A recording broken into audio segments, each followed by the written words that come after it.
हाँ जी, welcome back sir. तो आज है हमारा पार्ट 2 और आज हम कवर करेंगे पेनिनसुलर प्लेट्यू। ठीक है जी। ठीक है जी। तो हमने पहले इसमें पढ़ चुके थे, अपना टोटल कहाँ तक पढ़ा था हमने, नॉर्दर्न प्लेन्स तक। ठीक है, ये रहा आपका नॉर्दर्न प्लेन। तो ये हम पूरा खत्म कर चुके थे। आज हम शुरू करेंगे अपना पेनिनसुलर प्लेट्यू। ठीक है जी। तो आ जाओ। Peninsular plateau is a table land composed of the old crystalline igneous and metamorphic rock. ये मैंने आपको बताया था कि ओल्ड क्रिस्टलाइन रॉक्स क्या होती हैं, आपकी इग्नियस रॉक्स क्या होती हैं और आपकी मेटामॉर्फिक रॉक क्या होती हैं, ये आपको पता ही है। लेकिन ये पेनिनसुलर प्लेट्यू पे कहाँ से आ गई, तो ये दिखाता हूँ ये कैसे आई थी। हाँ भाई। तो हुआ पता क्या था, जब इंडियन प्लेट आपकी कहीं यहाँ पे कहीं थी ना, जैसे मान लो ये यूरेशियन प्लेट है फॉर एग्जांपल, मान लो ये आपकी यूरेशियन प्लेट है, मान लो ये है आपकी यूरेशियन प्लेट। ठीक है जी। इंडियन प्लेट अभी यहाँ पे है, इसको टकराना है इससे। ठीक है ना, अभी जैसे इंडिया में देखते हैं तो टकराया टकराया हुआ है, तभी तो यहाँ पे हिमालय बने हैं। तो यहाँ पे आपकी मान लो कहीं इंडियन प्लेट है। ठीक है ना, यहाँ पे आपकी मान लो कहीं आपकी इंडियन प्लेट है। ठीक है जी। ये अपना सफर तय कर रही है, ये जा रही है इस डायरेक्शन में। यहाँ भी इस डायरेक्शन में मैंने बनाई, तो ये अपना ऐसे ऐसे ऐसे ऐसे कहीं मान लो इस डायरेक्शन में जा रही है। ठीक है, इसको इग्नोर मारना लाइन को। हुआ क्या था, यहाँ पे था कोई हॉटस्पॉट। यहाँ पे था कोई हॉटस्पॉट। हॉटस्पॉट क्या होता है, हॉटस्पॉट वो होता है बेटा जहाँ पे परमानेंटली आपके वॉल्केनो बाहर निकलते हैं, परमानेंटली वहां से मैग्मा बाहर आता है, उसको बोलते हैं हॉटस्पॉट। जैसे कि हुआ क्या था, इसे यहाँ पे कोई परमानेंट हॉटस्पॉट था। तो जब इंडियन प्लेट यहाँ से गुजर रही थी ना, तो ये हॉटस्पॉट तो यहीं पे है। इसको ऐसे समझना, ये प्लेट इस डायरेक्शन में जा रही है, प्लेट जा रही है इस डायरेक्शन में। यहाँ पे हॉटस्पॉट ना परमानेंट है, एक हॉटस्पॉट यहाँ पे परमानेंट है, ये आपका हॉटस्पॉट है और ये यहाँ पे परमानेंट है। तो ये हॉटस्पॉट तो ही रहेगा ना, प्लेट तो आगे मूव कर जाएगी, प्लेट तो आगे मूव कर जाएगी, लेकिन ये हॉटस्पॉट तो नहीं रहेगा, ये तो अंदर ही फंसा रहेगा। ये तो मूव कर जाएगी प्लेट, फिर ये अपना हॉटस्पॉट, मतलब जैसे देखो प्लेट है, प्लेट आ रही है आ रही है आ रही है, हॉटस्पॉट यहीं पे है। तो अभी यहाँ पे गैप था, तो यहाँ पे ये लावा फूट के यहाँ पे बिखर गया, ये चीज आगे निकल गई। यहाँ पे थोड़ी इतना ना छेद वेद नहीं थे, मतलब इतनी ज्यादा प्लेट में जगह नहीं थी, स्पेसेस नहीं थे ताकि ये वॉल्केनो फूट के बाहर आ जाए। तो ये प्लेट तो गुजर गई और ये हॉटस्पॉट ऐसे ही रह गया। ये हॉटस्पॉट वहीं आज भी वहीं का वहीं है। तो ऐसे ही हुआ था, जब आपकी इंडियन प्लेट ऐसे कहीं मूव कर रही थी ना इस डायरेक्शन में, तो यहाँ पे कोई हॉटस्पॉट आ गया। हॉटस्पॉट आया तो ये प्लेट जब आगे जा रही थी, तो यहाँ पे क्या हुआ, यहाँ पे डेक्कन ये इग्नियस रॉक्स बाहर आई, यहाँ पे वॉल्केनो फूटा यहाँ पे इकट्ठा हो गया। और ये इकट्ठा जो हुआ ना, उसी चीज से आपका जो लाइन बोली है ना एनसीईआरटी में कि अपना क्या वहां पे हुआ था, आपके क्रिस्टलाइन, आपके इग्नियस रॉक्स और आपके मेटामॉर्फिक रॉक यहाँ पे आ गए, क्योंकि यहाँ पे लावा फूटा और वो पत्थर सारे बाहर आया और वो चीज यहाँ पे इकट्ठी हो गई है। ठीक है, इसको आगे भी कंटिन्यू करेंगे कैसे हुआ था। तो क्या बोल रहा है ये, it was formed due to the breaking and drifting of Gondwana land. ये कैसे बना था आपका वो जो पेनिनसुलर प्लेट्यू है, जब आपका गोंडवाना लैंड, जो आपका पेंजिया और आपका जो पेंथलासा था ना उस टाइम पे, तो जो आपका जो ऊपर लॉरेशिया वाला लैंड और ऊपर नीचे गोंडवाना लैंड, ठीक है, and this making it a part of oldest land mass, ये सबसे पुराना, सबसे एंशियंट, बहुत पुराना है ये।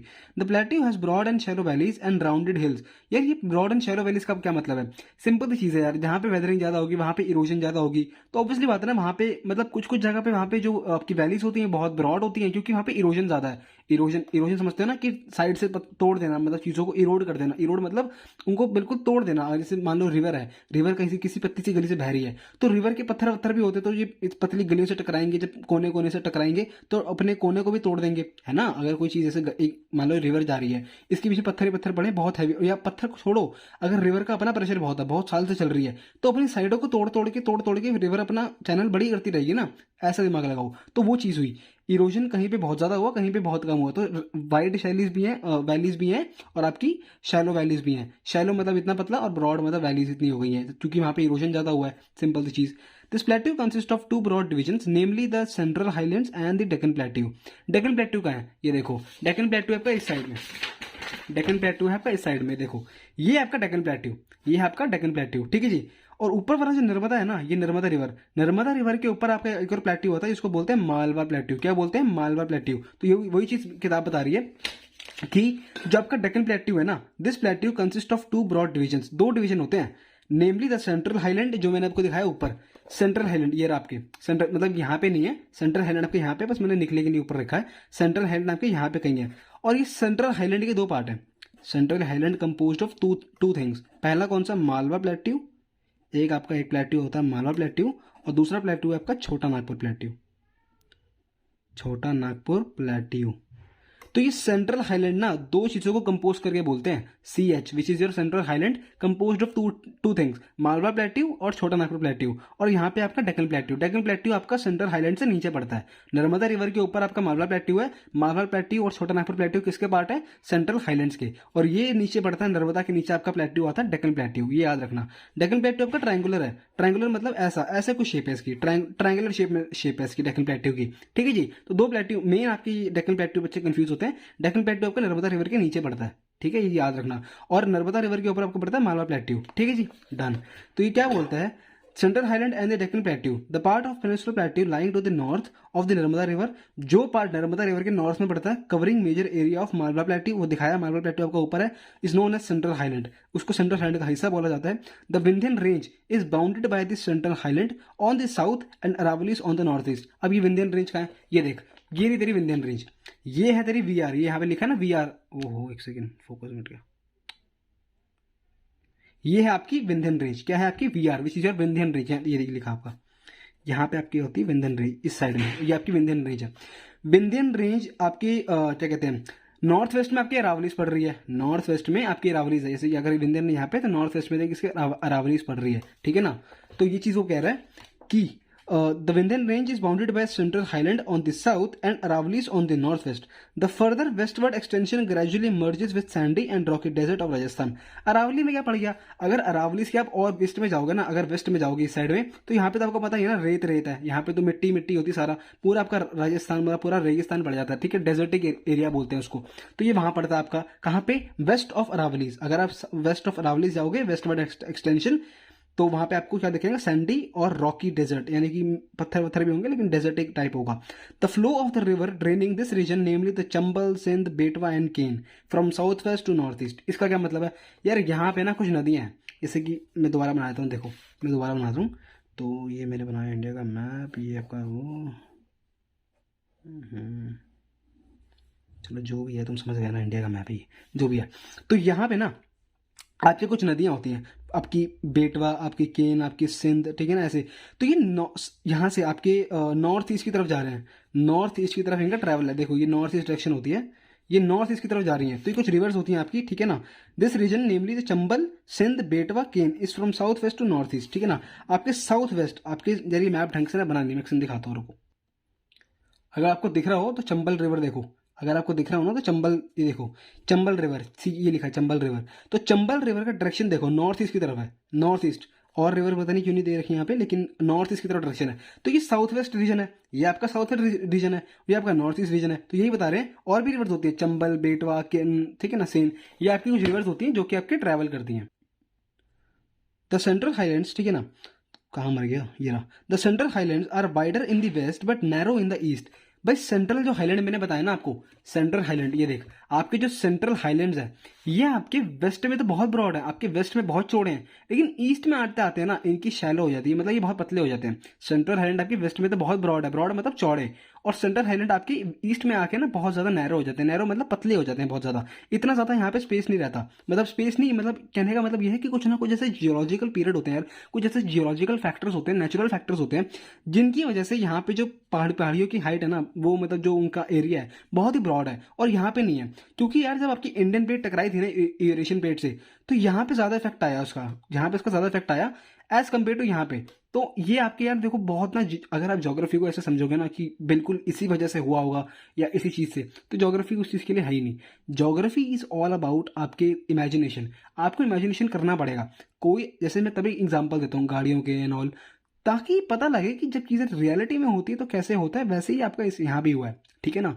ज्योग्राफी को बिल्कुल समझोगे ना फैक्ट कि ऐसा ही हो रहा है, यही रीजन है, तो वो चीज ज्योग्राफी में कहना बहुत मुश्किल होता है, ठीक है ना। इसके पीछे बहुत मतलब एक परसेंटेज होती है कि इतना परसेंट सही भी हो सकता है, इतना परसेंट रॉन्ग भी हो सकता है, राइट। तो ये चीज याद रखना, ज्योग्राफी बिल्कुल फैक्ट बेस्ड नहीं होता, ठीक है जी। तो the eastward extension of this plateau, जो ईस्टवर्ड एक्सटेंशन है प्लेट्यू का, ये जो आपका सेंट्रल हाईलैंड है ना आपका marble plateau, are locally known as Bundelkhand and Chhota Nagpur plateau marks the further eastward extension drained by the Damodar river. अब ये देख, ये देख वापिस से देख, यहाँ पे मैंने बना रखा आपका छोटा नागपुर प्लेट्यू, यहाँ पे क्या है आपका छोटा नागपुर प्लेट्यू, ठीक है ना। तो ये बिल्कुल ईस्ट में है। सेंट्रल हाईलैंड के दो पार्ट थे, मालवा प्लेट्यू, छोटा नागपुर प्लेट्यू। तो छोटा नागपुर प्लेट्यू आपका बहुत ईस्ट में है, फर्दर आपका ईस्टवर्ड एक्सटेंशन है, ठीक है ना। ये आपका छोटा नागपुर प्लेट्यू है, और यहाँ पे एक फॉल्ट है, वो आपको बाद में बताऊंगा क्या चीज़ है ये। तो अभी देख लो, छोटा नागपुर प्लेट्यू बिल्कुल आपका ईस्ट में पड़ता है, ठीक है ना। और इसको बुंदेलखंड रीजन भी बोलते हैं, इसको बुंदेलखंड रीजन भी बोलते हैं। BR लिख लो, BR। तो यहाँ पे छोटा नागपुर प्लेट्यू, इसके आसपास के रीजन को बुंदेलखंड रीजन भी बोलते हैं। और ये जो यहाँ पे लिखा है ना आपका दामोदर रिवर, दामोदर रिवर इसलिए बोला है क्योंकि यहाँ पे जो नदी है फ्लो करती है दामोदर रिवर, ठीक है ना। यहाँ पे एक नदी होती है जो कि यहाँ से आपके वेस्ट बंगाल का एरिया है यहाँ पे, तो वहाँ से वो ड्रेन करती है, तो इसको इसलिए बोला कि दामोदर रिवर आपकी यहाँ से गुजरती है। मैं आपको मैप पे दिखाता हूँ कि दामोदर रिवर कहाँ पे है। तो दामोदर रिवर ना आपके यहाँ पे है, देखो ये जो आपकी DR लिखा हुआ है ना मैंने, दामोदर रिवर। दामोदर रिवर आपका ये रिवर है आपकी, दामोदर रिवर, ठीक है। आपके बांग्लादेश के बिल्कुल पास आपकी ये ड्रेन करते बांग्लादेश को जाती हुई, बे ऑफ बंगाल में ड्रेन करती है। तो दामोदर रिवर आपके यहाँ पे है, ठीक है जी, ओके। तो आगे क्या बोलता है ये, Deccan plateau is a triangular landmass. मैंने दिखाया कि ट्रायंगुलर लैंडमास होता है that lies to south of the river Narmada. Narmada के साउथ में लाई करता है, ये देख, नर्मदा के साउथ में, ये नर्मदा रिवर मैंने बना रखी है, ये आपकी नर्मदा रिवर, इसके साउथ में आपका लाई करता है डेक्कन प्लेट्यू, इसके साउथ में, ठीक है। नर्मदा के साउथ में आपका डेक्कन प्लेट्यू है। South of the Narmada the Satpura range flanks its broad base in the north while in Mahadev, Kaimur and Maikal range in the eastward extension. ये देख क्या बता रहा हूँ मैंने यहाँ बना रखी है आपकी, देख ये आपकी विंध्यन रेंजेस, ये यहाँ पे VR लिखा हुआ था, विंध्यन रेंजेस यहाँ पे आपके ऊपर नर्मदा के ऊपर विंध्यन रेंज है, नर्मदा के नीचे सतपुरा, S नीचे है, ठीक है, याद रख लो S नीचे आता है, ठीक है। अल्फाबेट में कौन पहले आता है आपका, ABCDEFGH देखिए मैंने PQRS S ऊपर आता है, सॉरी। तो यहाँ पे देखो अपोजिट है, अगर S आपका जल्दी आता है ना आपकी अल्फाबेटिक में, तो यहाँ उल्टा मान लेना कि S नीचे आता है, ठीक है। सतपुरा रेंज नीचे आती है, विंध्यन रेंज ऊपर आती है, ठीक है ना। तो विंध्यन रेंज ऊपर, सतपुरा नीचे, सतपुरा नीचे, ठीक है, ठीक है जी। तो डेक्कन प्लेट्यू, विंध्यन रेंज ऊपर, सतपुरा रेंज नीचे है, और सतपुरा रेंज के नीचे आपका डेक्कन प्लेट्यू पड़ता है, ठीक है। सतपुरा रेंज के नीचे डेक्कन प्लेट्यू पड़ता है, और इसका ईस्टवर्ड एक्सटेंशन यानी कि डेक्कन प्लेट्यू के ईस्ट में 3 हिल्स आती है, महादेव हिल्स, केमूर हिल्स और आपके मैकल रेंज। ये आपके 3 ऐसी रेंजेस होते हैं, 3 हिल्स होती हैं जो कि आपके यहाँ पे ईस्टवर्ड एक्सटेंशन जो कि ईस्ट में है, ठीक है ना। डेक्कन प्लेट्यू के ऊपर आपका सतपुरा रेंज है, सतपुरा नीचे आपका ये आपका डेक्कन प्लेट्यू, और नर्मदा के ऊपर नीचे आपके नर्मदा के ऊपर विंध्यन रेंज, नर्मदा के नीचे आपकी सतपुरा रेंज, ठीक है जी। और ये आपका मालवा प्लेट्यू, छोटा नागपुर प्लेट्यू, ये आपको पता ही है, ये आपके CH के पार्ट है। CH means central highlands. जो आपका डेक्कन प्लेट्यू है ना, Deccan plateau is higher in the west, ठीक है ना। डेक्कन प्लेट्यू का जो रीजन है वो आपका हायर है, कहाँ पे, वेस्ट में, on slopes gently toward eastward. आपका ये आपका ये जो आप देखेगा ना ध्यान से, ये वाला पार्ट देख, ये आपका डेक्कन प्लेट्यू वाला पार्ट है, यहाँ से ना उल्का सा उठा हुआ है, देख अपवर्ड, यहाँ से अपवर्ड है, हल्का सा उठा हुआ है, ऐसे है जो हमारा डेक्कन प्लेट्यू। अगर मैं ऐसे दिखाऊं तो डेक्कन प्लेट्यू थोड़ा सा टिल्टेड है, ठीक है, झुका हुआ, बिल्कुल पुष्पा जैसे, जैसे वो होता है ना पुष्पा, ऐसे पुष्पा झुकी हुई है, तो ऐसे ये भी डेक्कन प्लेट्यू झुका हुआ है। तो ये अपवर्ड डायरेक्शन है, यहाँ से ये चीज़ अपवर्ड है, और यहाँ से डाउनवर्ड है। डाउनवर्ड मीन्स टिल्ट है, जैसे फोन को टिल्ट करते हो ना, जब आप वीडियो गेम खेलते हो तो आप ऐसे पकड़ते हो फोन को नॉर्मल ऐसे करके, लेकिन जब वीडियो गेम खेलते हो तो आप टिल्ट कर देते हो, तो वो आपकी स्क्रीन टिल्ट हो जाती है, घूम जाती है। तो जैसे ये घूमा हुआ है, हल्का सा टिल्टेड है, ठीक है ना, Deccan plateau. An extension of the plateau is also visible in north east locally known as the Meghalaya, ठीक है ना। An extension of the plateau is also visible in north east locally known as the Meghalaya, Karbi Anglong plateau, north Cachar hills. It is separated by a fault from Chota Nagpur plateau. These three prominent hills ranges from west to east are गारो, खासी, झंता। ये देखते हैं क्या चीज़ है। तो देखो हुआ क्या, आपके जो कार्बी आंगलोंग प्लेट्यू है ना, जैसे ये देखो, अगर मैं दिखाऊं ये जो आपके प्लेट्यू रीजन, ये आपका डेक्कन प्लेट्यू रीजन है, ठीक है ना, आपका डेक्कन प्लेट्यू रीजन है। ये आपका कार्बी आंगलोंग प्लेट्यू यहाँ पड़ता है, कार्बी आंगलोंग प्लेट्यू आपका यहाँ पड़ता है, KP लिख रहा हूँ मैं, कार्बी आंगलोंग प्लेट्यू, ठीक है जी। जब ये प्लेट इंडियन प्लेट टकराई ना यूरेशियन प्लेट से, तो यहाँ पर भी कुछ एरिया सा उठ गया, यहाँ पर भी कुछ एरिया उठ गया, ठीक है ना। और यहाँ पे फॉल्ट भी आ गया था, यहाँ पे फॉल्ट, जैसे मैं अगर आपको दिखाऊं छोटा नागपुर प्लेट्यू का CP लिख रहा हूँ मैं, छोटा नागपुर प्लेट्यू यहाँ पे, और मैंने आपको पहले डायग्राम में दिखाया हुआ था कि यहाँ पे ना आपका एक फॉल्ट है, यहाँ पे आपका एक फॉल्ट है, ठीक है। ये देख, यहाँ पे आपका एक फॉल्ट आया हुआ है, ठीक है। ये फॉल्ट क्यों आया, जब इंडियन प्लेट टकराई ना यूरेशियन प्लेट से, तो यहाँ पे एक फॉल्ट सा आ गया, यहाँ पे ना दिक्कत आ गई, जैसे गाड़ी टकराती है तो पीछे की सीट भी डैमेज होती है ना, वैसे यहाँ पर हुआ। जब इंडियन प्लेट टकराई ना, तो ये वाला रीजन जैसे जल्दी टकराया था, और ये वाला हल्का सा टिल्ट ले रहा था। जैसे अगर मैं दिखाऊं, जैसे इंडियन प्लेट अगर ऐसी है हमारी, ठीक है, अगर इंडियन प्लेट, तो ये वाला रीजन ना पहले टकराया, ये वाला रीजन पहले टकराया, ये वाला बाद में घूम के टकराया ऐसे, ठीक है, ये वाला रीजन बाद में टकराया, ठीक है ना। जैसे अगर ये यूरेशियन प्लेट मैंने बनाई, और अगर मैं बनाता हूँ आपका ये इंडियन प्लेट, ठीक है ना, तो ये अगर मैं ऐसे बनाऊँ आपका, अगर मैं आपको ऐसे बनाऊँ, तो देख ये रीजन जल्दी टकराया, ये रीजन जल्दी यहाँ से टकरा गया, और ये अभी थोड़ा लेट है। तो जैसे ही टकराया ना, यहाँ पे एक फॉल्ट, यहाँ पे एक फॉल्ट आ गया, यहाँ पे एक फॉल्ट सा आ गया, और यहाँ पे ये जो प्लेट्यू है ना, ये प्लेट्यू से जुड़ा हुआ है। ये जो प्लेट्यूज आपके यहाँ पे डेक्कन प्लेट्यू बने हुए हैं ना, ये प्लेट्यू इनके वेस्ट ईस्टवर्ड एक्सटेंशन है इस चीज़ का, ठीक है। यहाँ पे जो आपका कार्बी एंगुलर प्लेट्यू है, ये इसी का एक्सटेंशन है, यानी कि ये एक्सटेंशन आप बोल सकते हो, लेकिन एक फॉल्ट आ गया तो उसकी वजह से अलग अलग हो गया। जैसे यहाँ पे एक फॉल्ट आया ना, तो उसकी वजह से ये अलग अलग हो गई। और यहाँ पे हिल्स भी हैं कुछ इंपॉर्टेंट, कौन कौन सी, गारो खासी जैंता हिल्स, ये आपकी मेघालय में है, आपकी MG which is your Meghalaya, MG Hector, तो ये आपकी मेघालय में विच इज़ योर गारो खासी जनता हिल्स, ठीक है ना। तो ये ऐसी हिल्स होती हैं जो कि यहाँ पे आपके ट्रैप कर लेती है मानसून को, वो आपके क्लाइमेट में पढ़ाऊंगा। लेकिन यहाँ पे 3 मेजर हिल्स आती हैं, गारो खासी जनता हिल जो कि आपके मेघालय में, कार्बी एंगुलर प्लेट्यू आपका ईस्टवर्ड एक्सटेंशन है किसका, इन्हीं प्लेट्यूज का, आपके सेंट्रल हाइलैंड्स बोल लो या मार्बल प्लेट्यू बोल लो या छोटा नागपुर प्लेट्यू बोल लो, तो उनका ईस्टवर्ड एक्सटेंशन कौन सा है आपका, कार्बी एंगुलर प्लेट्यू, ठीक है जी, डन। तो वेस्टर्न घाट्स और ईस्टर्न घाट्स, अब घाट क्या होते हैं अभी बताता हूँ। Western Ghats and Eastern Ghats mark the western and the eastern edge of the Deccan plateau. Deccan plateau के जो ईस्टर्न एज है और जो वेस्टर्न एज, एज मतलब कोना, तो उसके जो कोने हैं ना, वहां पे उसको वेस्टर्न घाट और ईस्टर्न घाट बोल दिया respectively. Western Ghat lie parallel to the western coast, their continuous can be crossed through passes only. कुछ ऐसे इंपॉर्टेंट पास होते हैं वहां पे, जैसे थाल घाट, भोर घाट और आपका पाल घाट, थाल घाट और आपका भोर घाट। तो ये Western Ghats are higher than the Eastern Ghats, Western Ghat आपके ईस्टर्न घाट से हाइयर है। देयर एवरेज एलिवेशन इज 900 से आपके 1600 मीटर, ठीक है, 1000 मीटर में क्या लिखा है, 1600 मीटर शायद से, या आपके 900 से लेके आपके 1600 मीटर, और as against 600 metre of the Eastern Ghat. Eastern Ghat की हाइट 600 मीटर है और इनकी देखो 900 से 1600 मीटर है वेस्टर्न घाट की, तो क्योंकि वेस्टर्न घाट ऊपर है, क्योंकि मैंने बताया था कि जब जो आपकी जो डेक्कन प्लेट्यू है ना, वो ईस्ट में थोड़ा झुका हुआ है, ईस्ट में थोड़ा झुका हुआ है, तो जब झुका हुआ है तो इसकी हाइट तो बढ़ गई, इसकी हाइट तो बढ़ गई सी लेवल से, ये हाइट बढ़ गई ना इसकी हाइट बढ़ी हुई है, और ये अभी नीचे झुका हुआ है, तो इसकी हाइट इसलिए कम है ईस्टर्न घाट की, इसलिए यहाँ पे हाइट ज़्यादा है, यहाँ पे हाइट थोड़ी सी कम है, क्योंकि ये आपका ईस्टवर्ड टिल्टेड है, ठीक है। तो मैं वेस्टर्न घाट और ईस्टर्न घाट बताता हूँ कहाँ पे है। हाँ भाई, तो ये रहा के घाट्स। घाट क्या होते हैं यार, देखो ये जो कोने का हिस्सा होता है ना, इसको बोलते हैं कोस्टल रीजन, क्या बोलते हैं, कोस्ट, ठीक है। ये जो कोने का हिस्सा है इसको बोलते हैं हम कोस्ट, और यहाँ पे कोस्ट के बीच में, कोस्ट से पहले और आपका डेक्कन प्लेट्यू के बीच ईस्ट में, ठीक है, ये देख डेक्कन प्लेट्यू के तो बाद आ रहा है, ये आपका प्लेट्यू रीजन है ना, प्लेट्यू के बाद और कोस्ट से पहले, कोस्ट आपका बिल्कुल ये लाइन जो कोने की पट्टी है ना, इसको कोस्ट बोलते हैं। कोस्ट से पहले और घाट, ये जो प्लेट्यू के बाद, इसको हम बोलते हैं घाट, क्या बोलते हैं, घाट्स। तो ये 2 घाट्स हैं आपके, ईस्टर्न घाट ये है, वेस्टर्न घाट ये है। वेस्टर्न के जो घाट है उसकी हाइट ऊपर है as compare to Eastern Ghat. Eastern Ghat क्योंकि नीचे है यार, ये जो प्लेट्यू है ना आपका झुका हुआ है, तो इसलिए इसकी हाइट ज़्यादा ऊपर है, इसलिए हाइट, और ईस्टर्न घाट की हाइट नीचे, क्योंकि ये ईस्टवर्ड टिल्टेड है, तो यहाँ से हाइट कम हो गई और यहाँ से हाइट बढ़ गई, क्योंकि देखो यहाँ पे डिस्टेंस कितना बढ़ गया ना ऊपर से, और यहाँ झुका हुआ है, तो इसलिए यहाँ पे ईस्टर्न घाट की हाइट थोड़ी कम होती है, ठीक है जी। तो जैसे कि हमने देखा कि जो आपके वेस्टर्न घाट है are higher than the Eastern Ghat, their average elevation is 900 से आपकी 1000 मीटर, ठीक है ना, आपके 1000 मीटर होती है, as against 600 metre of the Eastern Ghat. Eastern Ghat की हाइट आपकी 600 मीटर है और 900 से 1000 आपकी किसकी, आपकी क्या कहते हैं, वेस्टर्न घाट की। Eastern Ghat stretch from Mahanadi valley to the Nilgiris in south, जो आपकी महानदी वैली ईस्ट में, नीलगिरीज इन साउथ, वहां तक आपके फैले हुए ईस्टर्न घाट। इसका क्या मतलब है, तो देखो यहाँ पे आपकी आती है महानदी नदी, यहाँ पे आपकी नदी आती है विच इज योर महानदी, ठीक है, महानदी, और इसकी वैली बनी हुई है, एक नदी के काट के लाती है ना पहाड़ों को, तो यहाँ वैली बनाई है, तो महानदी, आपकी महानदी यहाँ पे है, ठीक है, आपकी कहाँ पे है महानदी, यहाँ पे। तो महानदी से लेके नीलगिरी, यहाँ पे आपकी हिल्स आती है नीलगिरी हिल्स, ठीक है, नीलगिरी हिल्स आपके वेस्टर्न घाट और ईस्टर्न घाट के बिल्कुल बाउंड्री पे आती हैं। ऐसी कौन सी हिल्स है जहाँ पे ईस्टर्न घाट और वेस्टर्न घाट दोनों खत्म होते हैं, ऐसी कौन सी बाउंड्री है जिसपे दोनों लाई करते हैं, तो ये नीलगिरी हिल्स होती है बेटा। आपकी ईस्टर्न घाट अगर आप यहाँ देखो तो आपकी ईस्टर्न घाट, आपकी वेस्टर्न घाट, यहाँ पे नीलगिरी हिल्स आती हैं, तो दोनों के एज पे आती है नीलगिरी हिल्स, दोनों से मिल जाती है, ठीक है ना, ये याद रखना, ये इंपॉर्टेंट पॉइंट है। तो यहाँ पे आपकी आती है महानदी वैली और यहाँ पे आपके आते हैं नीलगिरीज। तो वेस्ट ईस्टर्न घाट यानी कि ईस्टर्न घाट आपके महानदी वैली से लेके आपके नीलगिरी तक आपके फैले हुए हैं, ठीक है, आपके ईस्टर्न घाट आपके महानदी से लेके नीलगिरी तक फैले हुए हैं, ये आपके ईस्टर्न घाट होते हैं।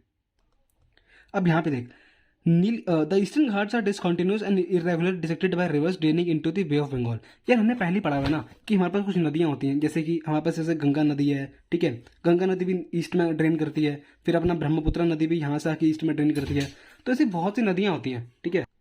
सॉरी यार, मेरी मम्मी एक्चुअली में ना सेवियाँ लेके आ गई थी, तो मैं दिखाता हूँ आपको, मेरी मम्मा ने सेवियाँ बनाई है, लेट्स लुक भाई कितने स्वाद लग रही है, तो चलो ठीक है, तो बाद में खाते हैं, लेकिन अभी देख लो पहले। तो कहने का मतलब ये है, कहाँ मर गया यार, इसमें कहाँ था, शिट शिट शिट, एक सेकेंड, हाँ, डिसेक्टेड बाय रिवर, ठीक है। हमने देखी है कि जो आपका इंडिया है ना, ये जो आपका इंडिया है, ठीक है, यहाँ पे आपकी गंगा नदी भी ड्रेन करती है, वेस्ट, ठीक है, आपके यहाँ पे इस रीजन में आके आपके क्या कहते हैं ब्रह्मपुत्र नदी भी आपकी ड्रेन हो जाती है। तो यहाँ पे बहुत सारी नदियाँ, और यहाँ पे आपकी महानदी, गोदावरी, कृष्णा, कावेरी, ये सब रिवर्स भी होती हैं। तो जब इतनी सारी रिवर्स आ रही हैं, इतनी सारी रिवर्स आपका डिपॉजिट लेके आ रही हैं, अपने पहाड़ों से पत्थर तोड़ ताड़ के यहाँ पे डिपॉजिट कर देती हैं, तो ये रिवर यार, यही बात बताओ, ये जो घाट है ये टूटेंगे फूटेंगे नहीं।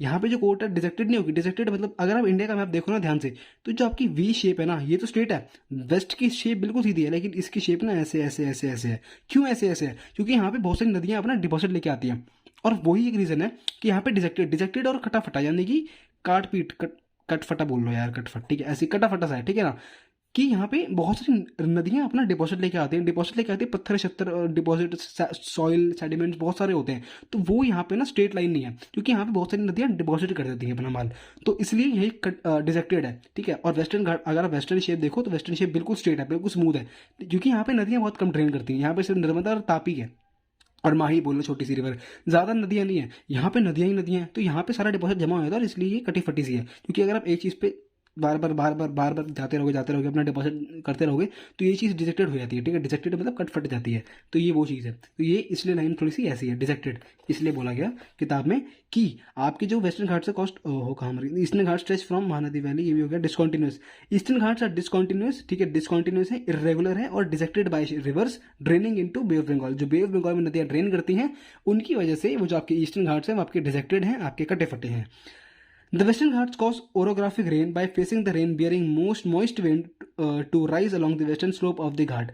घाट की वेस्टर्न स्लोप पे आपकी ओरोग्राफिक विंड होती है, ओरोग्राफिक रेन। अब ये क्या मतलब होता है? तो हम कंसेप्ट समझते हैं ओरोग्राफिक रेन का। ओरोग्राफिक रेन क्या होती है? जैसे देखिए हमारा इंडिया है, ठीक है, अब यहाँ पे तो समुद्र है, यहाँ पे भी समुद्र है। होता क्या है, विंड जब इस तरफ इंडिया की तरफ आती है ना, जब विंड इंडिया की तरफ आती है, तो वो पानी से मॉइस्चर इकट्ठा कर लेती है। पानी से क्या करती है? मॉइस्चर इकट्ठा कर लेती है। यार देखो अभी हवा है, ठीक है, हवा में मॉइस्चर नहीं है, हवा सूखी हवा है। जैसे ही हवा आपके पानी के ऊपर से जाती है ना, तो वो मॉइस्चर आपका ले लेती है, पानी के ऊपर से वो मॉइस्चर ले लेती है, ठीक है ना। मॉइस्चर मतलब थोड़ा गीलापन, मॉइस्ट हो जाती है, क्योंकि वो समुद्र के ऊपर से हवा है, समुद्र के ऊपर हवा, जो हवा होती है वो मॉइस्ट होती है। तो जैसे ही उसने इससे मॉइस्चर अपना गेन किया ना, ये आए थे यहाँ पे, और यहाँ पे आपके आपके आए हुए पहाड़ों की तरह आपके वेस्टर्न घाट। घाट मतलब ऊंचाई, मतलब ये जो आपकी, अगर ये प्लेन रीजन है तो घाट आपके कुछ ऐसे होंगे, हाइट पे होंगे। तो यहाँ पे आपके आती है वेस्टर्न घाट। तो अब वेस्टर्न घाट, अब यार बात बता, कोई हवा है, हवा पहले हल्की थी, जैसे ही पानी के ऊपर आई उसने वहां से मॉइस्चर इकट्ठा कर लिया, ठीक है ना, मॉइस्ट हो गई वो। जैसे ही वो हिल पे आती है, उसका प्रेशर बढ़ गया ना, वो वेट ज़्यादा है ना, हवा जो है वेट कैरी करके आ रही है। वेट किसका? मॉइस्चर का। यार हवा में मॉइस्चर ज़्यादा है, वेट है उसका। जैसे ही वो पहाड़ों पे चढ़ेगी, वो पहाड़ों पे, तो वो एक बात बता, तू जब पहाड़ों पे चढ़ता है एक मोटा बैग लेके, ठीक है, कोई 10 किलो का बैग तो ले रखा है, तो तू नहीं चढ़ पाएगा ना, तेरे को मुश्किल आती है। तो क्या करेगा? छोड़ेगा कि काम करता हूँ, इस माल को यहीं रख देता हूँ और बाद में आके लेते जाऊंगा जब नीचे उतर रहा। सेम हवा करती है। हवा क्या करती है, जब इससे मॉइस्चर लेके आती है ना, तो उसको बड़ी दिक्कत आती है पहाड़ चढ़ने में। तो वो क्या करती है, जो भी मॉइस्चर उसने इकट्ठा किया था ना, वो यहाँ बारिश कर देती है। वेस्टर्न घाट पे, वेस्टर्न घाट पे वो क्या करती है? बारिश कर देती है, ठीक है, क्योंकि इसका हाई प्रेशर होता है। जब हवा में मॉइस्चर नहीं होता ना, तो उसको लो प्रेशर बोलते हैं, ठीक है, क्योंकि हवा हल्की है। गर्म हवा आपकी लो प्रेशर बोलते हैं, आपकी हॉट एयर को। जो आपकी हॉट विंड होती है ना, हॉट एयर, उसको लो प्रेशर बोलते हैं, क्योंकि उसमें हवा, अभी क्या कहते हैं, उसमें एयर पार्टिकल्स बहुत कम है, अभी वो हॉट है, ठीक है।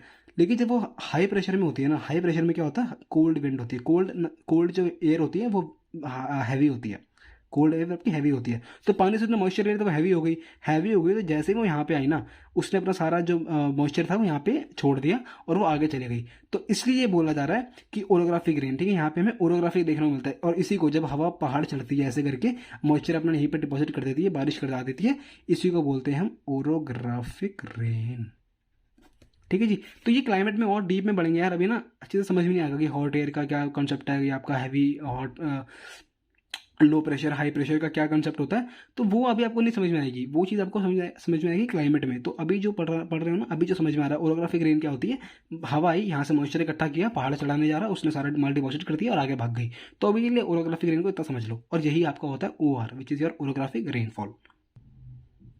तो Western Ghats are higher than Eastern Ghats हम पढ़ चुके हैं। Western Ghat cause orographic rain बता चुका हूँ, by facing the rain bearing moist wind, moisture वाली जो विंड होती है rise along the western slope, वो राइज करती हैं और वहाँ पे बारिश कर देती हैं। Western Ghats known by different local name, जैसे आपके घर में नाम होते हैं ना, चिंटू पिंटू मिंटू जो भी अपना नाम होता है, तो वैसे ही इसके भी नाम होते हैं। वेस्टर्न घाट के अलग अलग जगह पे अलग अलग नाम होते हैं, ठीक है, different local names. The height of the Western Ghats progressively increase from north to south, north से साउथ, ठीक है, north to south. Western Ghats अगर यहाँ पे है तो नॉर्थ और ये साउथ है, तो यहाँ से इसकी हाइट बढ़ती जाती है, यहाँ पे हाइट कम होती है, यहाँ पे हाइट बढ़ जाती है, ठीक है, नीचे जाते जाते। Western Ghats known by different local names, north to south में इसकी हाइट बढ़ जाती है। हाईएस्ट पीक कौन सी है? एनेमुड़ी, एक हिल का नाम है विच इज योर एनेमुड़ी, जो कि वेस्टर्न घाट में है।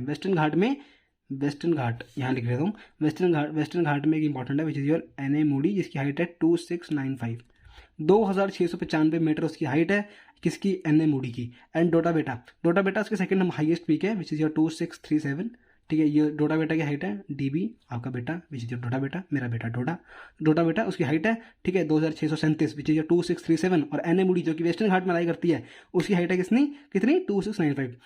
Mahendragiri 1501 metre is the highest peak in the Eastern Ghat. Anamudi Doddabetta ये आपकी वेस्टर्न घाट की है, महेंद्रगिरी ये आपकी महेंद्रगिरी विच इज योर कहाँ की है? आपकी ईस्टर्न घाट की, ठीक है ना। शेवरॉय हिल्स, जावाडी हिल्स, ये आपकी सारी की सारी आपकी ईस्टर्न घाट में लाई करती हैं, साउथ ईस्ट में। Locate the famous hill station of बकवास। One of the distinct feature of the Peninsula Plateau is black soil area known as the Deccan Trap. This is the volcanic origin, hence the rocks are igneous. Actually, these rocks have denuded over time and are responsible for the formation of black soil. क्या बोला है? अभी मैं पहले ही बता चुका हूँ, वापस से समझाता हूँ। ये है आपकी इंडियन प्लेट, ये है आपकी इंडियन प्लेट आईपी।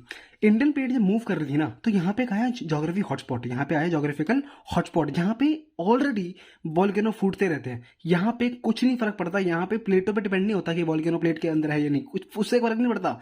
हॉटस्पॉट का मतलब होता है वो चीज़ परमानेंटली वहीं रहेगी और वो वहीं पर है।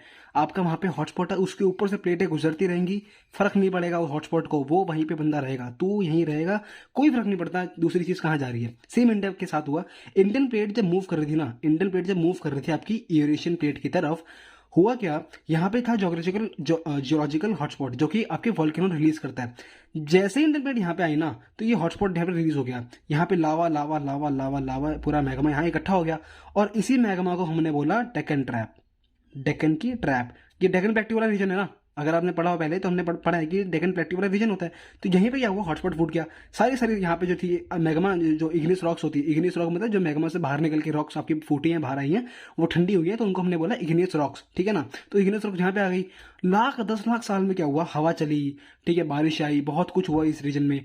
तो वो जो पत्थर थे वो टूट गए धीरे धीरे। मैंने बताया कि इरोजन वेदरिंग क्या होती है, 10 लाख में कोई भी रॉक टूट जाती है, सनलाइट से, हीट से, प्रेशर से, ठीक है, आपकी बारिश से, आपकी हवा से, टूटी फूटी, वो टूट फूट के सॉइल बन गई, और उसी सॉइल को हमने क्या बोला, डेक्कन ट्रैप, ठीक है। वही आपकी होती है ब्लैक सॉइल। आपने सुना होगा बहुत पहले कि ब्लैक सॉइल आपकी कॉटन के लिए बहुत अच्छी होती है। कुछ ऐसी क्रॉप्स होती है, कॉटन हो गया आपका, शायद से मैंगो भी कह सकता हूँ, क्या बोलते हैं उसको यार, जो तंबाकू, वो जो अजय देवगन खाता है, क्या बोलते हैं उसे, हाँ वो तंबाकू टाइप, जो टोबैको, कुछ भी ऐसी बहुत चीज़ें होती है, कॉटन हो गई, ठीक है, आपके सिट्रस फ्रूट्स मेरे ख्याल से यहाँ बहुत अच्छे होते हैं, तो वो चीज़ भी होती है, तो वो सॉइल उनके लिए अच्छी होती है।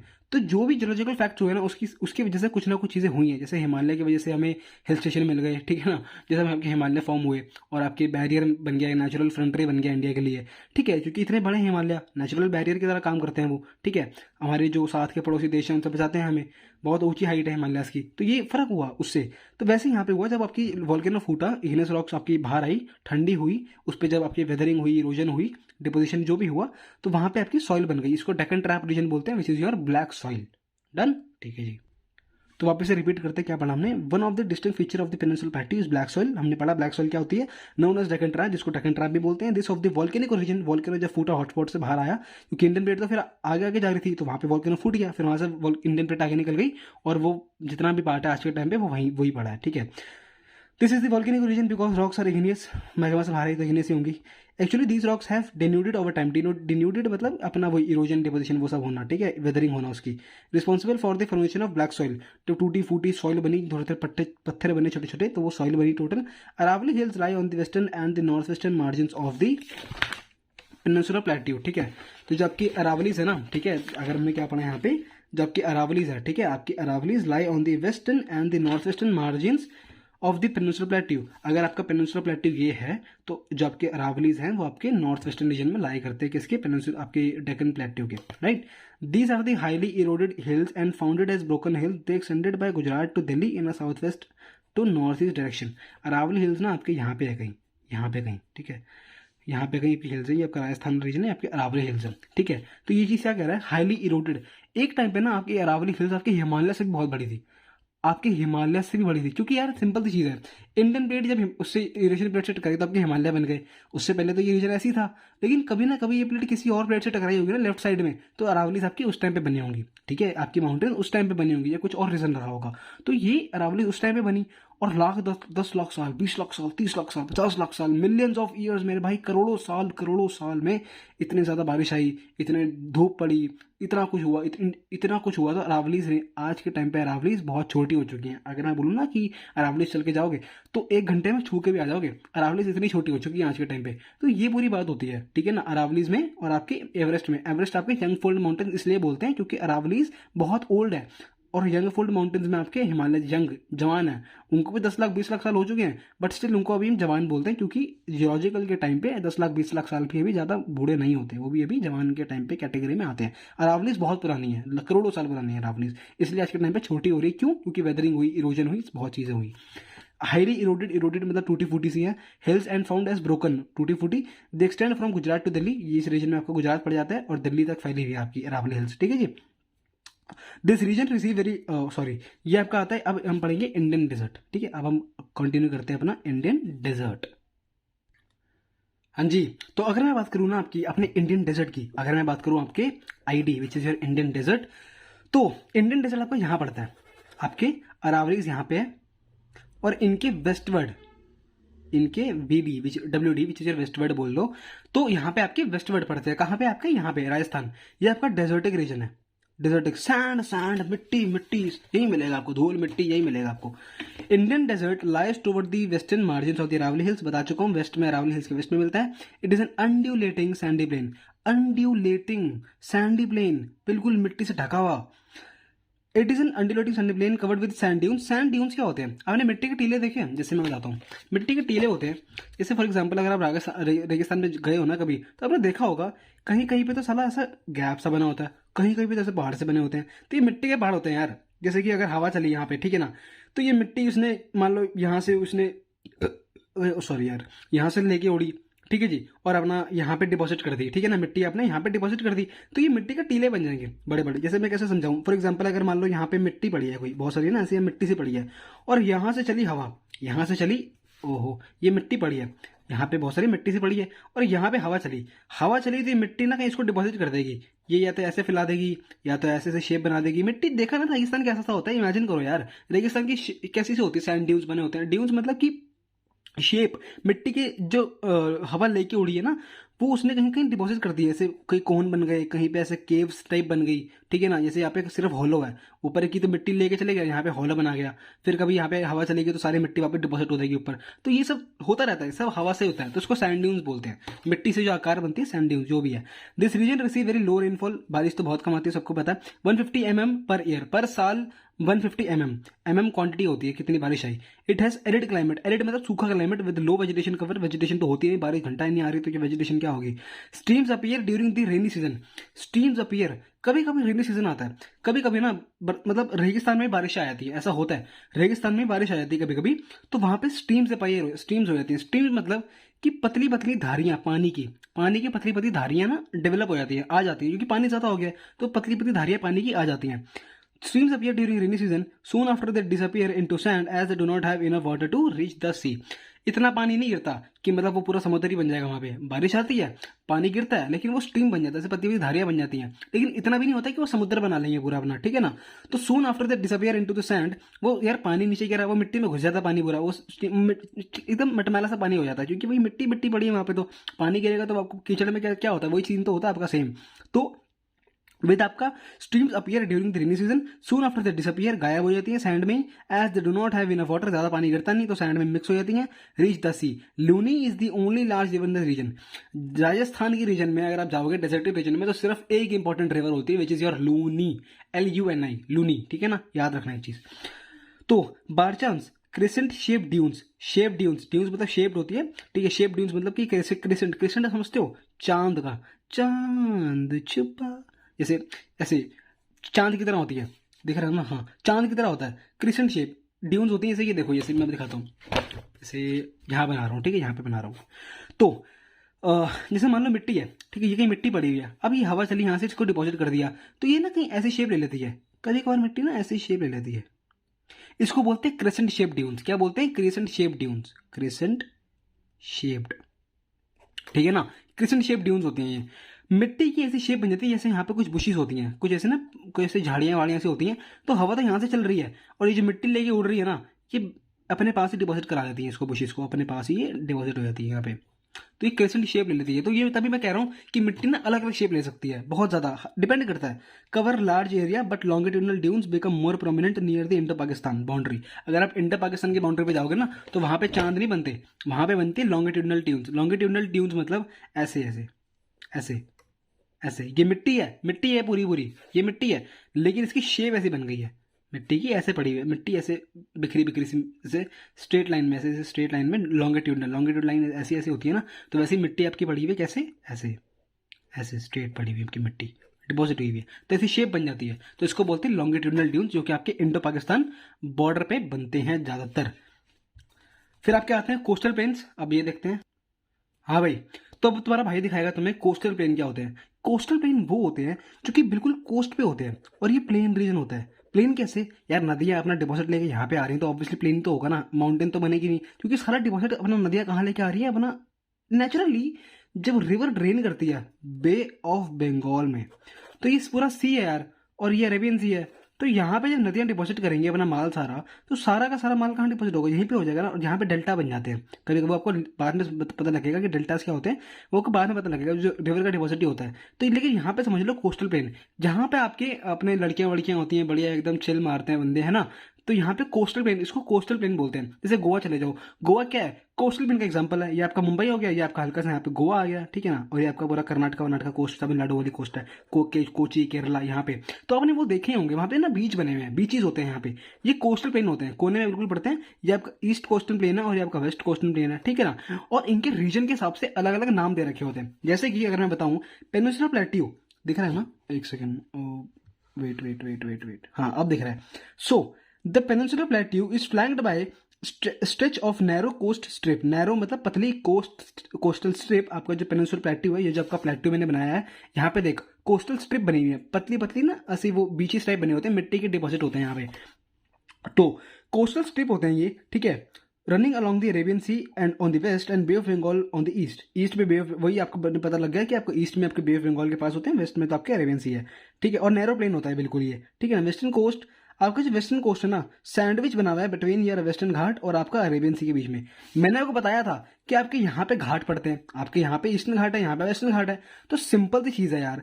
आपके जो कोस्टल प्लेन होते हैं ना, ये तो कोस्टल प्लेन आपके यहाँ पे घाट है, यहाँ पे आपके घाट है, और ये कोस्टल प्लेन, और यहाँ पे सी।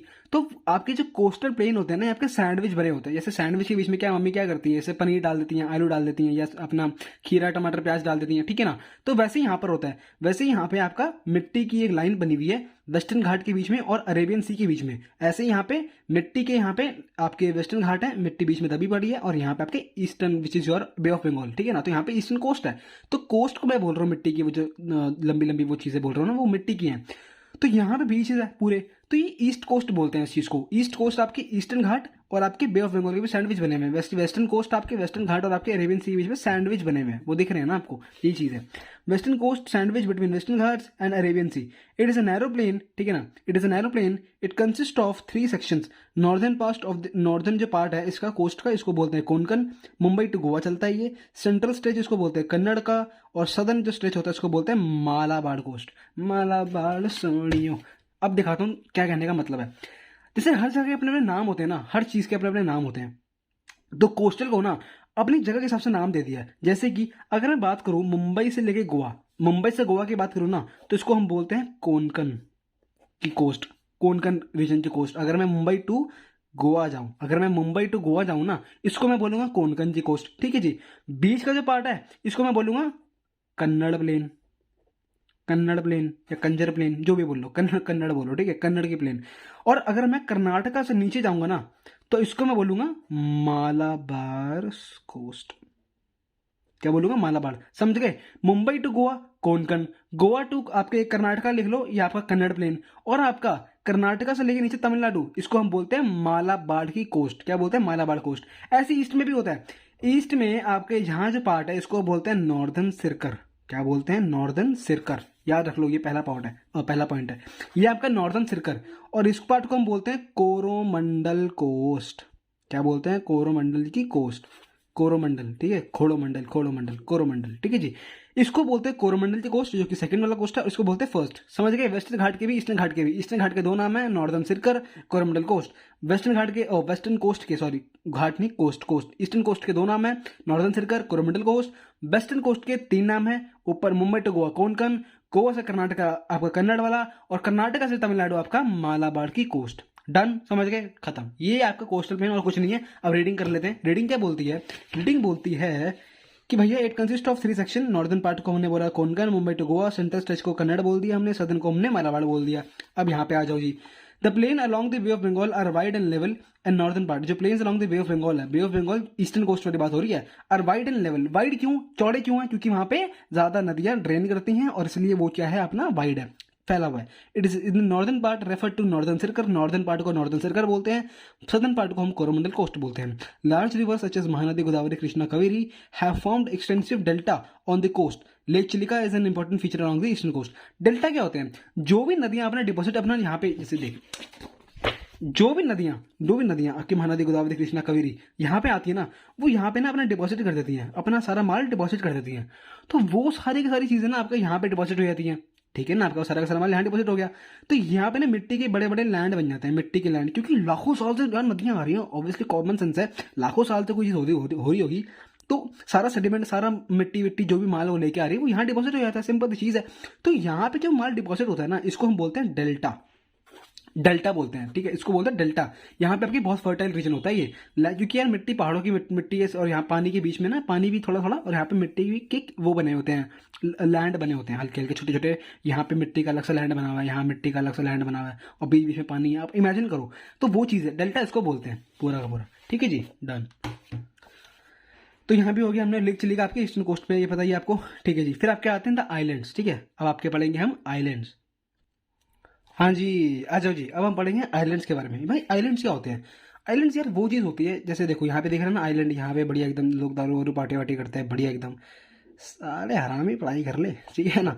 तो you have already seen that India have a vast main land, ठीक है, इंडिया यार बहुत बड़ा है, ठीक है, ऑब्वियसली बता चुका हूँ, इंडिया बहुत बड़ा है, वास्ट मेन लैंड है। बिसाइड दिस, इसके अलावा कंट्री के पास 2 ग्रुप ऑफ आइलैंड भी हैं। 2 ग्रुप ऑफ आइलैंड मतलब, अगर मैं कॉपी में दिखाऊँ ना, जैसे यहाँ पे देख, ये आपका पेनिनसुला प्लेट्यू है, और यहाँ पे कहीं ना, जैसे दोबारा बना लेते हैं, एक सेकेंड, ये आपका गुजरात का, ठीक है, ये आपके हैं अंडमान एंड निकोबार के आइलैंड्स, और यहाँ पे आपका पड़ता है लक्षद्वीप। क्या पड़ता है? आपके लक्ष्य का द्वीप, ठीक है जी, लक्ष्य का द्वीप, ठीक है जी। तो 2 ग्रुप ऑफ आइलैंड होते हैं, एक group, second group, 2 group of island होते हैं। अंडमान निकोबार आइलैंड यहाँ पे है, और लक्षद्वीप आपका यहाँ पे है। हमने डिस्कस किया था कि मालाबार कोस्ट कहाँ पे है आपके, यहाँ पे है ना, कर्नाटक से तमिलनाडु का क्या पड़ता है आपका, मालाबार कोस्ट पड़ती है कि नहीं पड़ता, Malabar.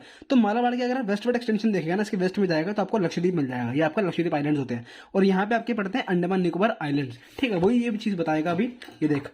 Beside this, country has 2 groups of islands. Can you identify these? बिल्कुल पहचान सकते हैं भाई। Located the Lakshadweep island group, मैं बता चुका हूँ, मालाबार कोस्ट के पास होता है, केरला के पास। This group of islands is composed of small coral islands. Coral क्या होते हैं अभी बताता हूँ, कोरल आपके अभी बताऊंगा बाद में, वेट करो थोड़ा सा। Earlier they were known as Laccadive, Minicoy, Amindivi. Lakshadweep के ना पूरा बड़ा आइलैंड है, लक्षद्वीप को नाम दे दिए हैं। सबसे ऊपर को क्या बोलते हैं हम अपना, अमेंडिवी, दूसरे को लैकाडिव, तीसरे नीचे जब सबसे नीचे आता है मिनिकॉय। जैसे अगर मैं आपको फोटो में दिखाऊँ ना, जैसे यहाँ पे देख, अगर लक्षद्वीप, अगर ऐसे पूरा लक्षद्वीप है ना, तो ऊपर वाले पार्ट को अमेंडिवी बोल दिया, ठीक है, इसको हमने लैकाडिव बोल दिया, और इसको मिनिकॉय बोल दिया। सिंपल चीज है, बस 3 अलग अलग रीजन के अलग अलग नाम है, ठीक है जी, डन। तो ये आपके 3 नाम है। इन 1973 में क्या हुआ, these were, in 1973 these were named Lakshadweep, इनको फिर पूरा इकट्ठा बना के लक्षद्वीप बोल दिया। It cover small area of 32 square kilometre, सिर्फ 32 स्क्वायर किलोमीटर, यानी कि इनका एरिया 32 स्क्वायर किलोमीटर का एरिया है। कावरती आइलैंड क्या है? कैपिटल है, एडमिनिस्ट्रेटिव कैपिटल। एडमिनिस्ट्रेटिव कैपिटल जैसे हमारे इंडिया का एडमिनिस्ट्रेटिव कैपिटल क्या चीज है? एडमिनिस्ट्रेटिव होता क्या है? एडमिनिस्ट्रेटिव आपका वो चीजें होती हैं जो सारा आपका सब कुछ देखता है, आपका IAS IPS और जो ऑफिसर्स होते हैं आपके, वो उनका ट्रांसफर वांसफर, जो भी चीजें आपकी जो भी लॉ से रिलेटेड चीजें होती है ना आपकी, जैसे आपके लॉज, पार्लियामेंट लॉज होते हैं, एडमिनिस्ट्रेटिव की एडमिनिस्ट्रेशन काम कैसे करेगा, पुलिस लॉ एंड ऑर्डर काम कैसे करेगा, सब चीजें वो जो होती हैं वो सब दिल्ली में होती है ना ज्यादातर चीजें। आपने पता ही होगा, जो दिल्ली के बंदे हैं उनको तो पता ही होगा कि आपका पार्लियामेंट हो गया, जो आपके हेडक्वार्टर्स होते हैं बड़े बड़े, ये आपका एडमिनिस्ट्रेटिव होता है। तो लक्षद्वीप की भी अगर इंपॉर्टेंट चीजें देखनी है ना, तो वहां का एडमिनिस्ट्रेटिव कैपिटल कौन है? वहां पे जो आपका एडमिनिस्ट्रेटिव कैपिटल है, जहां पे सारे डिसीजन मेकर्स होंगे, वो आपका होता है कावरती। कावरती क्या है? कैपिटल है किसका? लक्षद्वीप का, which is their administrative headquarters. This island group has great diversity of flora and fauna. Flora मतलब आपके पेड़ पौधे, फौना मतलब आपके जानवर जंतु। The Pitti island which is uninhabited has a bird sanctuary. एक पिटी आइलैंड है, वहां पे आइलैंड का नाम क्या है? पिटी आइलैंड है, वहां पे आपकी अनइनहेबिटेड बर्ड सेंचुरी भी है, अनइनहेबिटेड, ठीक है ना। कोरल्स, अब पढ़ते हैं कोरल्स के बारे में। कोरल्स के पीछे आपको फोटो दिख रही है, ये देख, ब्राउन ब्राउन से, इन्हीं को कोरल्स बोलते हैं, इन्हीं को कोरल रीफ बोलते हैं, ये आपके कोरल्स होते हैं, अगर दिख रहा होगा फोटो तो, ठीक है जी। कोरल पॉलिप्स और short lived microscopic organisms. Coral polyps पूरा नाम है, ये ना आपके छोटे छोटे आपके माइक्रो ऑर्गेनिज्म होते हैं, यानी कि बहुत छोटे छोटे आपके ना आपके जीव जंतु होते हैं, बहुत छोटे छोटे होते हैं। और इनमें सबसे खास पता क्या चीज होती है? इनका जो स्केलेटन होता है ना, वो आपका सॉलिड का होता है। क्या होता है? आपका जो स्केलेटन होता है वो आपका सॉलिड का होता है। जैसे ये मरते हैं ना, इनका स्केलेटन ऊपर आ जाता है, और इनके लिए कंडीशन है। कंडीशन क्या है? कि भाई वो पानी मिट्टी का वाला नहीं होना चाहिए, वहां पे कोरल नहीं आएंगे, याद रखना। मिट्टी नहीं होनी चाहिए, गर्म होना चाहिए बिल्कुल एकदम, इनके ठाठा इनके भी, और शैलो वाटर। तीन चीजें याद रखना कोरल को आने के लिए। आपकी शैलो वाटर होना चाहिए, यानी कि पानी ज्यादा डीप नहीं होना चाहिए। पहली कंडीशन तो ये, पानी डीप नहीं होना चाहिए, शैलो होना चाहिए। शैलो मतलब हल्का सा पानी, मतलब जमीन जल्दी पास में है, और डीप मतलब जमीन बहुत नीचे है, ठीक है ना, याद रखना। शैलो का मतलब कम पानी है, तो शैलो वाटर चाहिए इनको। वार्म वाटर चाहिए, यानी कि गर्म पानी चाहिए। और तीसरी चीज क्या है? मड फ्री, यानी मिट्टी शिट्टी नहीं होनी चाहिए, साफ पानी होना चाहिए। तो ये आपके पीछे जो आपको दिख रहे हैं ब्राउन ब्राउन से, ये आपके कोरल्स होते हैं, ठीक है जी। ये इनकी तीन कंडीशंस होती है। और मैंने बताया जो स्केलेटन होता है किनका? माइक्रोस्कोपिक ऑर्गेनिजम्स का, जिनको कोरल पॉलिप्स बोलते हैं। जब वो मरते हैं तो उनका स्केलेटन जो है वो ऊपर आता है, वो कैल्शियम का होता है, तो वो ऊपर आ जाते हैं। The coral secretion and the skeleton from coral deposit, ठीक है ना, वही आपके कोरल डिपॉजिट कर देते हैं in the form of reef. और ऐसे तीन चीजें होती हैं, बैरियर रीफ, आपके फ्रिंजिंग रीफ, और आपके एटॉल्स, ठीक है ना। ये तीनों शेप होती हैं, आपको 11th क्लास में अच्छे से पढ़ाऊंगा। The great barrier reef Australia, Australia में ना ग्रेट बैरियर रीफ है, यानी कि वहां पे कोरल्स है, इतने ज्यादा कोरल्स है, पूरे वर्ल्ड के सबसे ज्यादा जो कोरल्स मिलते हैं ना, वो आपको ऑस्ट्रेलिया के ग्रेट बैरियर रीफ, ये नाम याद रखना, ग्रेट बैरियर रीफ आपको ऑस्ट्रेलिया के वहां मिलेंगे। वहां पे कोरल्स है, ठीक है ना, कोरल रीफ भरे पड़े हैं वहां पे। तो ये वो चीज है और कुछ नहीं है। और लक्षद्वीप आइलैंड जो है ना, वो आपका कोरल्स का ही बना हुआ है। लक्षद्वीप आइलैंड कैसा? आपका कोरल्स का ही बना हुआ है, यानी कि बहुत सारे कोरल्स है वहां पे, और उनको मिलू के जो भी एक लैंड फॉर्म बना, उसको लक्षद्वीप आइलैंड बोल दिया। और वो आइलैंड आपका कोरल्स पे ही सिचुएटेड है। Now you see elongated share of island, elongated मतलब फैले हुए, located in the Bay of Bengal, Andaman Nicobar फैला हुआ है ना, ये आपका ये आपके ऐसे बहुत सारे आपके आइलैंड्स हैं। ये मत समझना कि तीन ही आइलैंड को अंडमान निकोबार बोलते हैं, ऐसा नहीं है। बहुत सारे आइलैंड्स हैं, और उनको लैटिट्यूड के हिसाब से उनको अपने अपने नाम दे दिए हैं। These are higher in size, ठीक है ना, these are bigger in size, बड़े हैं, and more numerous and scattered. Numerous मतलब बहुत सारे हैं, और आपके स्कैटर्ड है, यानी कि फैले हुए हैं इधर उधर, कोई इधर है, कोई इधर है, कोई इधर है, कोई इधर है, ऐसे ऐसे फैले हुए हैं अंडमान निकोबार के islands. It is believed that these islands are a elevated portion of submarine mountains. These island groups are of great strategic importance for the country. यार सिंपल सी चीज है, देख वापस देख, आपके जो अंडमान निकोबार के आइलैंड्स है ना यार, हमारे ना नॉर्थ, हमारे ना ईस्ट में एक बड़ा बकवास सा बंदा है, विच इज चाइना, ठीक है जी।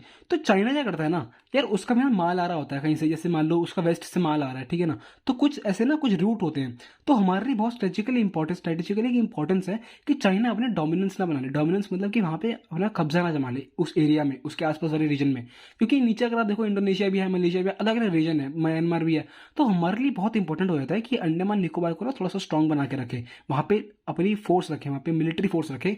जैसे ही कुछ भी हो ना, साले अपना हवाई जहाज वहां से अपना खड़ा बड़ा कर दे जो भी है, और इन सबकी फाड़ के रख दें। तो ये सीन होता है पूरा।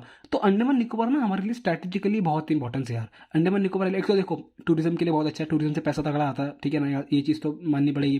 और दूसरी चीज़ स्ट्रेटेजिकली इंपॉर्टेंस जो मैंने बताई, कि वहाँ पे ना कुछ ऐसे दिक्कत भी हो जाती है, जैसे कि चाइना आपस में, मलेशिया, इंडोनेशिया, ये सब रीजन है, श्रीलंका भी है। तो हमारे लिए बहुत इंपॉर्टेंट होता है कि यार इस रीजन को ना प्रोटेक्ट करें, क्योंकि यहाँ से ना ट्रेड भी होता है, और दूसरी चीज़ ये है कि हमारे इंडिया को प्रोटेक्ट करने के लिए ये रीजन बहुत इंपॉर्टेंट है, ठीक है जी, डन। तो स्ट्रेटेजी की इंपॉर्टेंस ये चीज़ बता रहा है। है, there is a great diversity of flora and fauna, पत्थर फूल पौधों की, अपने जानवर जंतु की बहुत ज़्यादा डाइवर्सिटी है। डाइवर्सिटी मतलब बहुत अलग अलग प्रकार के मिलते हैं। जैसे अगर आप अपने आसपास देखोगे तो आपको कुत्ता बिल्ली जानवर ही दिखेंगे बस ज़्यादातर, वहाँ पे आपको हर तरह का एनिमल दिख जाएगा। ग्रुप ऑफ आइलैंड्स में, ठीक है, यहाँ पे बहुत अच्छी होती हैं। This islands lie close to the equator, equator के पास। अगर आप अपने वर्ल्ड मैप को देखोगे ना तो आपके 3 लाइनें पास करती हैं। एक तो इक्वेटर है, ऊपर ट्रॉपिक ऑफ कैंसर है, नीचे ट्रॉपिक ऑफ कैप्रिकॉर्न है, ठीक है। ऊपर आपका Tropic of Cancer, Tropic of आपका Tropic of Cancer, equator, Tropic of Capricorn. तो हमारा जो अंडमान निकोबार के आइलैंड्स है ना वो आपके इक्वेटर वाली लाइन पे पड़ते हैं, याद रखना ये चीज़, ठीक है जी। And has a thick forest cover, तो यहाँ पे जंगल भी बहुत सारे हैं। A detail account of the different physiographic unit, physiographic मतलब कि अलग अलग तरीके के, यार आपके डेजर्ट बता दिए, आपको आइलैंड बता दिया, आपको माउंटेन बता दिया, आपको आइलैंड बता दिया, आपको घाट बता दिए, और क्या घंटा बताऊं। तो it would however be clear that each region complements the other and makes the country richer. सबकी अपनी अपनी इंपॉर्टेंस है यार, हिमालय की अपनी इंपॉर्टेंस है, कोस्टल रीजन की अपनी इंपॉर्टेंस है, डेजर्ट की अपनी इंपॉर्टेंस है, सब चीज़ की अपनी अपनी इंपॉर्टेंस है, ठीक है ना। तो mountains are the major source of water, obviously में बर्फ है तो पानी तो बर्फ से ही आएगा। Forest wealth, the forest wealth क्यों, क्योंकि वहाँ पे पेड़ बहुत ज़्यादा, तो हमारे वहाँ से लकड़ी वकड़ी जो भी है फॉरेस्ट वेल्थ बोलते हैं उसको। Northern plains are the granaries of country, northern plain से हमारी खेती बाड़ी ज़्यादा होती है, और वहाँ पे ना आपके ग्रेन्स आपकी जो खेती बाड़ी में करते हैं वहाँ पे अपने बहुत ज़्यादा वो होते हैं, जैसे अनाज, ठीक है ना। तो यार वो ग्रेनरीज है, ग्रेनरीज का मतलब होता है जहाँ पे खाना स्टोर करते हैं, और सारा खाना हमारा वहीं पे उपजाऊ हो रहा है तो स्टोरेज तो हमारा वही होगा, तो उसको ग्रेनरीज बोल दिया। ग्रेनरी मतलब जहाँ खाना स्टोर होता है, जहाँ पे खाना बहुत ज़्यादा पड़ा होता है। तो नॉर्दर्न प्लेन जैसे यूपी, बिहार, पंजाब, हरियाणा, वो वाला region, they provide base for the early civilisation, और they provide base for the early civilisation. जैसे हमारी हड़प्पा, तो उनको भी खाने वाने की जरूरत थी, तो वो उन सब ने वो चीज़ सपोर्ट कर रही है प्लेन्स ने। The plateau store house of minerals, plateau जो कि आपके जमीन से उठे होते हैं ना हल्के से, आपके जमीन यहाँ पे, लेकिन प्लेट्यू थोड़े से हाइट पे होते हैं, ऊपर उठे हुए होते हैं, तो यहाँ पे मिनरल्स बहुत ज़्यादा मिलते हैं। मिनरल्स क्यों, क्योंकि बताया था कि प्लेट्यू अगर आप देखोगे ध्यान से तो यार वहाँ पे ना इग्नियस रॉक, मेटामॉर्फिक रॉक बहुत सारी है, तो वहाँ से जो ज्वालामुखी फूटे वो मिनरल्स भी बाहर आए, तो प्लेट्यूज की भी इंपॉर्टेंस है हमारे लिए, ठीक है ना। वो सब चीज़ें रिलेट करा करो। इग्नियस रॉक जो बाहर आई, पत्थर से जो वॉल्केनो बाहर निकला, तो कुछ मिनरल्स भी आए होंगे। मिनरल्स आपके होते हैं जो बहुत इंपॉर्टेंट होते हैं यार, मतलब मिनरल्स आपको उसमें आगे वाले चैप्टर में पता लगेगा मिनरल्स क्या होते हैं, 10th क्लास में पता लगेगा कि मिनरल्स होते क्या है बेसिकली, तो वो चीज़ें पूरी होती हैं। तो मिनरल्स में ना अच्छे से ऐसे समझने के लिए 10th क्लास की बुक चैप्टर पढ़ना पड़ेगा उसके लिए, लेकिन प्लेट्यू में याद रखना ना, प्लेट्यू में हमें मिनरल्स मिलते हैं, ठीक है ना। Which has played a crucial role in industrialisation of industry, और जो मिनरल्स हैं हमारी इंडस्ट्री के लिए बहुत इंपॉर्टेंट होते हैं, जैसे पेट्रोकेमिकल्स हो गए और भी चीज़ें। The coastal region and island group provide site for fishing and port activity, आपके जो कोस्टल रीजन है वो आपकी फिशिंग के लिए हेल्प करते हैं। आपकी पोर्ट, यानी कि अगर आपका माल बाहर जाना है, लेके आना है, इंडिया इंपोर्ट करना है, एक्सपोर्ट करना है, तो वो सारी चीज़ें जो हमारी पोर्ट एक्टिविटीज़ होती हैं। पोर्ट मतलब आपका शिप है, आप अपना माल वाल डालो, भेजो, माल वाल मंगाना है वापस पोर्ट से मंगाओ। फिशिंग मतलब आपकी जो मछली वछली का कारोबार है वो आपका पानी में तो होगा, मछली लैंड में तो होगी ही नहीं, तो पानी में ही मछलियाँ होती हैं, वही चीज़ें। दस द डाइवर्स फिजिकल, डाइवर्स यानी कि अलग अलग तरीके के फिजिकल फीचर्स है हमारे इंडिया के, कहीं डेजर्ट है, कहीं कुछ है, कहीं कुछ है, of the land have immense future possibilities of development, और हमारे पास बहुत तगड़ी अपॉर्चुनिटीज़ हैं, पॉसिबिलिटीज़ है कि डेवलपमेंट हम हर फील्ड में करेंगे, क्योंकि हमारे पास सब कुछ है। इंडिया इज सफिशिएंट, इंडिया तुम्हारा बाप है, राइट। तो खत्म चैप्टर, अब पढ़ेंगे अगला कौन सा चैप्टर है जो भी देखेंगे, शायद ड्रेनेज है, ठीक है ना। तो अब नेक्स्ट चैप्टर में मिलते हैं, ये पार्ट 2 भी खत्म। बाय।